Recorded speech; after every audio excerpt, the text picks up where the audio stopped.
அன்பிற்குரிய சகோதரர்களே, சகோதரிகளே, நாம் வாழக்கூடிய இந்த தேசத்தை பாசிச ஆட்சியாளர்கள் ஆட்சி செய்து கொண்டிருக்கிறார்கள். முஸ்லீம்களை குறிவைத்து தங்களுடைய ஒவ்வொரு செயல்பாட்டையும் அவர்கள் அமைத்து கொண்டும் இருக்கிறார்.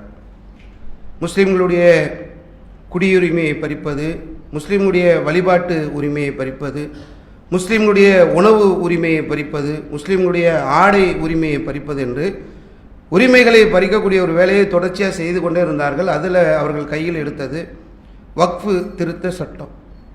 இந்த சட்டத்தின் மூலமாக இஸ்லாமியருடைய வழிபாட்டு தலங்களை எல்லாம் பறிக்கக்கூடிய, கொள்ளைப்புறமாக பறிக்கக்கூடிய ஒரு வேலையை நாம் அரங்கேற்றி விடலாம் என்ற ஒரு நிலையில் கடுமையான எதிர்ப்புகள் இருக்கின்ற போது கூட அவர்கள் பாராளுமன்றத்தில் இந்த சட்டத்தை கொண்டு வருகின்றார்கள். கொண்டு வரக்கூடிய அந்த நேரத்திலேயே எதிர்க்கட்சிகள் கடுமையாக எதிர்க்கிறாங்க. இது ஒரு அநியாயமான சட்டம், இது ஒரு அக்கிரமமான ஒரு சட்டம், இதை எப்படி நீங்கள் கொண்டு வருகின்றீர்கள் என்று கடுமையான எதிர்ப்பை தெரிவித்த பிறகு அது கூட்டு பாராளுமன்ற குழுக்கு அந்த நேரத்தில் பாஸ் ஆகுது.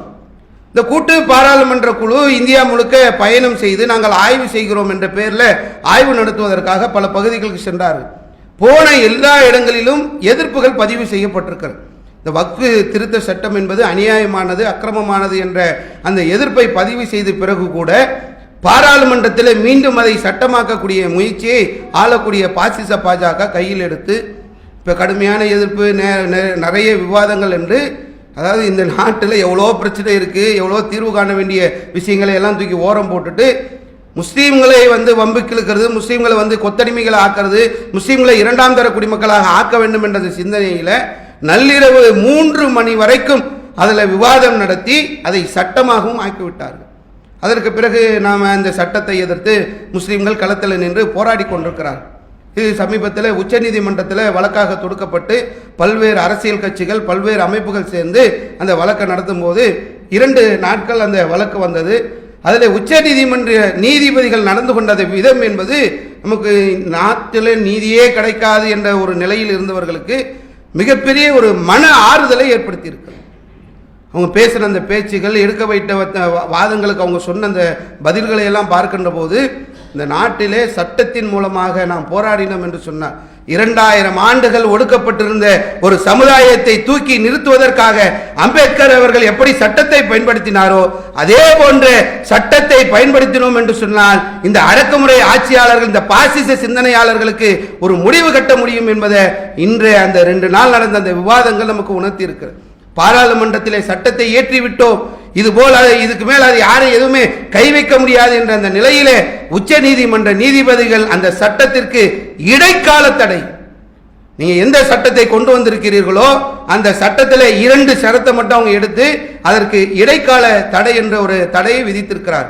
அதாவது எல்லா அந்த இதுக்கு முன்னாடி இருந்த அந்த வக்ஃபு கவுன்சிலில் முஸ்லீம்கள் மட்டுமே உறுப்பினராக இருந்த அந்த சூழ்நிலையில முஸ்லீம் அல்லாதவர்கள் 2 பேரை கொண்டு வரலான்ற அந்த சட்ட திருத்தம், நிறைய சட்ட திருத்தம் பண்ணாங்க.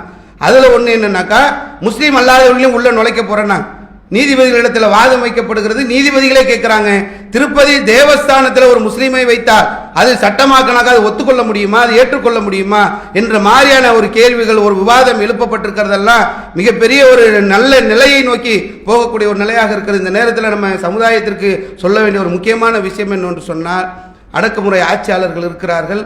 தங்களுடைய 100 ஆண்டு கால பிரச்சாரத்தில் பல விஷயங்களை அவர்கள் சாதித்து முடித்திருக்கிறார்கள். அடுத்த கட்டங்களை நோக்கி அவர்கள் பயணம் செய்து கொண்டிருக்கிறார்கள். ஒவ்வொரு பகுதிகளிலும் தங்களுடைய பாசிச சிந்தனை விதைக்கப்பட வேண்டும் என்ற அந்த பயணத்திலே அவர்கள் தொடர்ச்சியாக எந்த ஒரு தொய்வும் இல்லாமல் அவங்களுடைய பயணம் நீண்டு கொண்டே இருக்கிறது.